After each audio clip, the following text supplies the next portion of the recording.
Oke, mungkin ini ya, buat closing lah ya. Kita kan ngadepin globalization nih, which is everything um, delivered very fast. Bahkan kita misalkan yang hari ini infonya begini, tahu besokannya begini. Tadi juga udah dijelasin lah ya sama Mbak Rai, kayak gua tuh awalnya ke investor tuh mereka mintanya ini, tahu sekarang ini gitu. Karena ya tadi lah saking cepatnya lah ya, zamannya bergerak gitu. Teknologi juga udah makin canggih, orang juga udah mulai pakai AI. Bahkan sharing dikit ya, kemarin tuh ada salah satu keluarga di rumah ikut salah satu Zoom. Nah itu yang bawain Zoom, MC-nya AI. Gila gak? Kayak kaget aja gitu, kayak bener-bener AI kasar gitu sih. Jadi kayak kartun gitu, masih agak kasar ya, kartun-kartun jadul gitu lah ya. Tapi mulutnya gerak gitu, kayak ngomong gitu. Ada gini, jadi bener-bener udah gerak sampai ke arah situ. Which is kan makin itu lagi lah ya, makin uncertain lagi lah ya, kayak orang udah mikir kalau misalkan ada AI kayak gini, ini usaha gue kenanya gimana ya, bakal se-impact apa nih ke usaha gue, entah impactnya jelek, entah impactnya bagus, kayak gitu. Mungkin dari kalian nih pandangannya, sekaligus mungkin pesan nih buat teman-teman yang berusaha di tengah arus globalisasi yang sekencang ini. Ladies first. Right. Sorry, pertanyaan. Iya, ini loh tadi ada di video gua post sih ininya. Oke, jadi intinya kan kita lagi ngadepin masa yang emang ekstra cepet lah ya.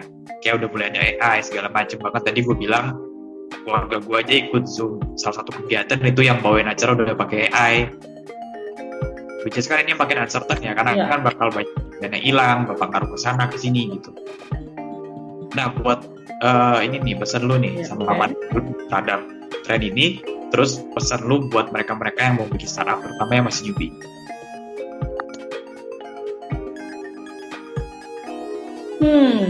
Oke. Buat yang lagi ngejalanin startups dan mungkin masih bergelimet gimana how to start, benar banget.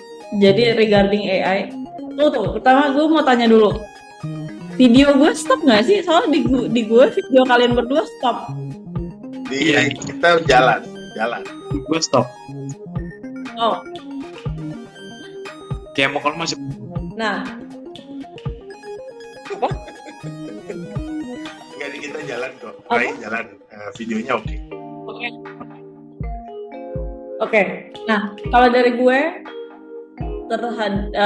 buat yang lagi planning nge-build startup atau udah start tapi masih very early, pertama sih at the moment gue tidak mensuggest untuk mencari investor in advance kalau misalkan lo sendiri belum yakin sama bisnis lo.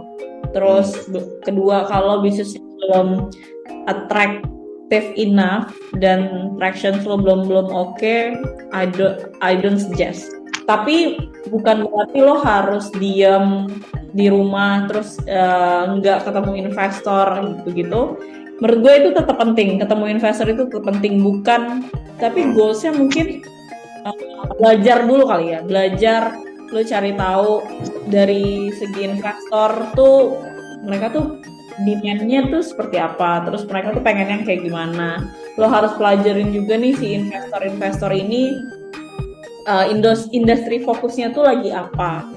Kalau gue tuh misalkan, gue kemarin datang ke beberapa speed dating, gue melihat, gue udah melihat pola, investor ini tuh lagi fokusnya di health gitu. Nah dari situ lo udah bisa mulai ngerucutin nih, oke, investor ini dia cari health dengan traction yang seperti ini, requirement-nya seperti ini. Nah, dan along the way lo akan memantaskan diri lah untuk investor itu. Dan tapi sebelum itu lo juga tetap harus yakin sama bisnis lo, dan still you should make sure bahwa dari segi operational, dari segi tractions itu masih cukup sampai lo akan di titik fundraising itu sendiri.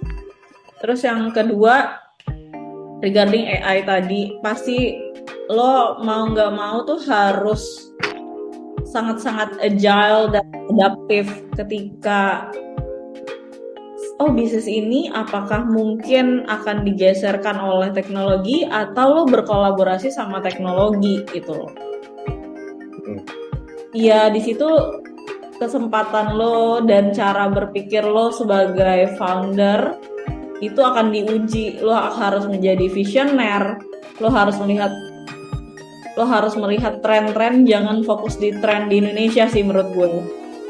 Gue sendiri tuh Fruyi tuh refernya banyak ke US gitu, karena di US mungkin health-nya udah mulai growing lah gitu. Nah lo harus lihat di luar sana, apalagi di US, biasa kan bisnis yang udah running di US itu it takes 10 years buat masuk ke East, ke bagian timur. Nah, lu lihat potensi di sana seperti apa, terus apakah udah ada pergeseran, apakah dia udah disrupt sama teknologi dan segala macam. Dan ya kemampuan riset lo dan visioner lo akan sangat-sangat dibutuhkan di sini, dan itu juga untuk meyakinkan lo sebagai founder bahwa this business is really works and sustainable. Sama yang kedua buat meyakinkan investor itu sih menurut gue. Itu aja dari gue, terima kasih. Oke, thank you Mas Adit. Oke. Next, segmen kalian. Oke, kalau dari sisi saya harus ngelihat gini lah ya. Tipsnya tuh sebenarnya adalah do not compete with the giant. So whenever the giant does on something, ya kita harus take advantage atas itu. Jadi jangan jadikan ini sebuah hambatan atau tantangan, tapi jadikan itu merupakan sebuah opportunity yang bisa attach dengan kemahiran tertentu dan akhirnya bisa dipergunakan. Jadi bukan kita jadikan itu sebuah opposite atau musuh, tapi kita jadikan itu fitur bahkan yang bisa membantu. Kayak misalnya mungkin kalau dari sisi gua dari education industry, mungkin AI bisa dimanfaatkan sebagai fitur guru yang tampil tapi modelnya AI gitu ya, dan semuanya akan menjadikan sesuatu yang atraktif gitu. Itu satu. Terus yang kedua, untuk mungkin bisa survive juga di era hempasan globalisasi, ini tadi ada benarnya apa yang dikatakan Rai, riset itu harus dilakukan gitu ya. Nah kalau dari sisi gue, risetnya itu kebetulan karena saya juga daftar di pengajar juga di salah satu university di Singapura. Nah kebetulan dari sana gue juga jadi melihat bahwa arah industri edukasi secara tech itu di ASEAN kayak apa, di Asia seperti apa, karena kan Singapura termasuk hub ya gitu. Dan itu menjadi benchmarking dan barometer yang cukup baik ketika saya menjalankan usaha education di Indonesia. Jadi ada poin plusnya. Oke, thank you ya Mas Adit, Mbak Rai. Jadi kalau gua coba conclude ya, ini kan globalisasi cepat banget nih, info banyak masuk, kecanggihan udah di-update terus, bahkan hampir tiap hari. Ya bahkan sekarang kita juga kenal yang namanya AI gitu ya, yang tadi gue sempat cerita di awal dan nyampein, bahkan orangnya pun nggak perlu hadir gitu, AI-nya aja cukup gitu ya. Nah buat teman-teman yang mungkin masih takut, masih kayak bingung-bingung nih kalau gue masuk nih dengan kondisi yang udah kayak gini gimana. Nah itu tadi ya udah dijelasin banget ya, intinya jangan lu coba-coba berkompetisi sama yang udah gede, yang giant, yang emang udah bener-bener yang raksasa banget lah, yang cakarnya udah banyak gitu ya. Tapi lu coba lihat apa yang nggak dia lihat itu, si giant ini lihat nih, si raksasa ini yang dia nggak lihat, coba kalian masuk di situ. Ibaratnya jangan masuk sama yang udah dibikin, masuk sama yang belum ada gitu, yang belum dilihat sama orang lah, tapi ternyata profitable kayak gitu. Terus dengan adanya globalisasi segala macam, terus juga udah mulai ada AI lain-lain, ya bukan berarti lu diem, ya lu juga harus tetap riset, lu juga harus tetap cari kesempatan kayak gitu. Ya semua tuh terbuka kok, nggak selamanya tuh dengan adanya kecanggihan segala macam kayak gini nih kita kayak jadi inferior gitu. Justru kita harus tunjukin kalau kita juga bisa compete dengan kondisi yang kayak gini, kurang lebih kayak gitu sih. Karena akhirnya Rai kembali hidup lagi. Tadi sempat frozen ya. Ada bunyi let it go. Di gue juga frozen ini. Gue malah kalian jangan freeze. Oh ya? Anyway. Okay. Yeah, well, anyway, this is all about technology, right? Iya. Either you can actually take advantage of it, or you can be actually crushed by it. Yeah. You want to compete or be a jerk by giving up lah, kurang lebih kayak gitu. Oke. Kita closing statement dulu dong sebelum kita mati. Closing statement.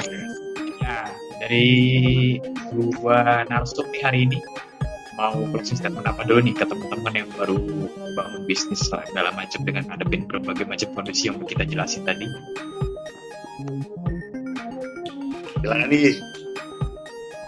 Oh, oke.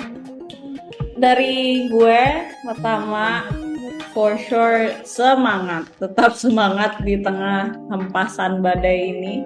But FYI sih katanya tech winter ini it could last more than 5 years. Jadi anyway nggak ada jalan selain kita cuma berusaha dan terus semangat. Terus yang kedua pasti ketika lo stuck sama sesuatu, lo tetap harus cari jalan keluarnya gitu. Don't give up again gitu. Terus yang ketiga, visi lo sebagai founder itu lagi diuji di masa-masa kayak gini. Dan nggak usah. Sekarang gue agree sama poinnya Mas Adit waktu itu yang tadi. Sekarang tuh di sosmed tuh banyak banget orang yang glorify menjadi founder, apalagi di skincare ya, glorify banget orang-orang yang founder skincare. Like they said that dari modal 300.000 sekarang udah bisa beli Ferrari and etc. Terus dalam waktu 3 tahun, which is it's really impossible for me. Flexing, right? Terus atau Iya betul. Terus juga orang-orang yang glorify pakai baju 5M etc. Don't mind them gitu, karena ya bisa jadi kita nggak tahu ada secret weapon di belakangnya yang mungkin mereka nggak bisa share ke kita gitu. So ya udah, keep your own pace, sesuaiin sama timeline lo aja gitu, dan that's okay gitu. Jadi ya udah, selain lo harus menjadi founder yang visioner dan juga tidak pantang menyerah, yang pantang menyerah.